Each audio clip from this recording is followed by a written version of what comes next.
금연을 결심하시게 되면 스트레스를 적게 받고 술자리를 피하라고 그렇게 말씀드리고 있습니다. 그렇지만 실제로 그런 자리를 다 피할 수 없기 때문에 이런 것들이 노출이 되게 되는데, 이렇게 되면 흡연 충동이 일어날 수 있습니다. 흡연 충동은 보통 30초에서 1분 정도 아주 강하게 지속이 되거든요. 이런 것들이 나타났을 때 심호흡을 크게 한다든지 물을 드신다든지 혹은 입이 심심할 수 있으니 은단이나 견과류 같은 것들을 사용하는 것이 도움이 될 수 있습니다. 담배를 끊게 되면 나타나는 금단 증상으로는 대표적으로 불안, 초조, 집중력자 이런 것들 증상이 있습니다. 이러한 금단 증상은 담배를 끊고 보통 24시간에서 72시간에 가장 크게 나타나고요. 그 이후가 되면 조금 더 줄어들게 됩니다.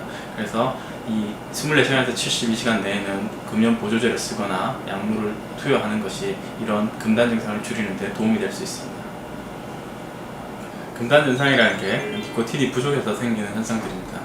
그래서 껌이나 패치와 같이 니코틴을 직접 주는 방법이 있고요. 그 다음에 약을 통해서 니코틴이 작용하는 그런 작용들을 줄여주는 그런 치료 방법을 쓰기도 합니다. 실제 금연 치료를 시작했을 때 의지만으로 담배를 끊을 수 있는 사람은 약 3에서 5% 정도밖에 되지 않거든요. 그렇지만 이제 금연 약물을 치료를 한다든지 보조제를 사용하고 의사와 상담을 거친다면 약 40%에서 금연을 성공할 수 있습니다. 최근 연구에 따르면 흡연 자체, 니코틴은 의존도가 아주 높기 때문에 가능하면 약물이나 니코틴 보조제를 쓰는 것을 권하고 있습니다. 껌이나 패치로 보통 대표되는 니코틴 보조제는 실제로 니코틴을 체내에 직접 주는 것입니다. 그렇기 때문에 니코틴이 들어감으로써 나타나는 증상들이 일어날 수 있습니다.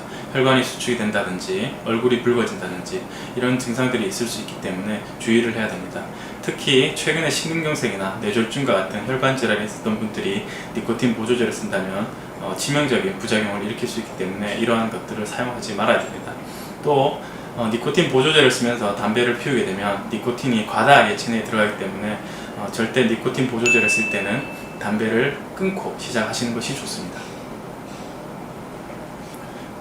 니코틴에 대한 의존도는 사람마다 다를 수 있긴 합니다. 그렇지만 대부분 3개월 정도 지나면 니코틴에 대한 갈망이나 의존도가 많이 줄어들게 됩니다.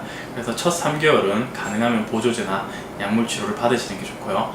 최근 연구들에 따르면 6개월 이상은 약을 쓰는 것이 금연을 유지하는 데 도움이 된다고 그렇게 알려져 있기 때문에 6개월 동안은 치료를 받으시는 것이 좋습니다. 담배는 더 이상 기호식품이 아닙니다. 흡연은 질병입니다. 니코틴에 대한 의존도가 높은 걸 흡연이라고 하는 질병이거든요. 그렇기 때문에 이러한 것들을 치료하기 위해서는 병원을 방문하셔야 됩니다. 니코틴에 대한 의존도는 아주 높습니다. 그렇기 때문에 혼자서 금연을 할 수 있는 사람은 100명 중에 3명에서 5명 정도밖에 되지 않습니다. 이러한 분들이 병원을 방문하고 상담을 받고 약물 치료를 한다면 10배 이상의 금연 효과를 누릴 수가 있습니다. 특히 각종 암이나 심혈관 질환의 위험도가 있거나 가족력이 있는 분들이라면 반드시 금연을 해야 됩니다. 그러기 위해선 병원을 방문하시고 치료를 받으시는 것이 필요합니다. 첫째, 금연은 질병입니다. 혼자서 해결하려고 하지 마시고 병원을 방문하셔서 약물 치료를 받으시는 것이 가장 좋습니다. 둘째, 금연은 빠를수록 좋습니다. 지금 늦었다 생각하지 마시고 지금 당장 시작하시는 것이 제일 좋습니다. 셋째, 금연에 실패는 없습니다. 한 번씩 담배를 피우더라도 실패라 생각하지 마시고 실수라 생각하시고 다시 금연에 도전을 하시면 보다 좋은 결과를 얻을 수 있을 것입니다.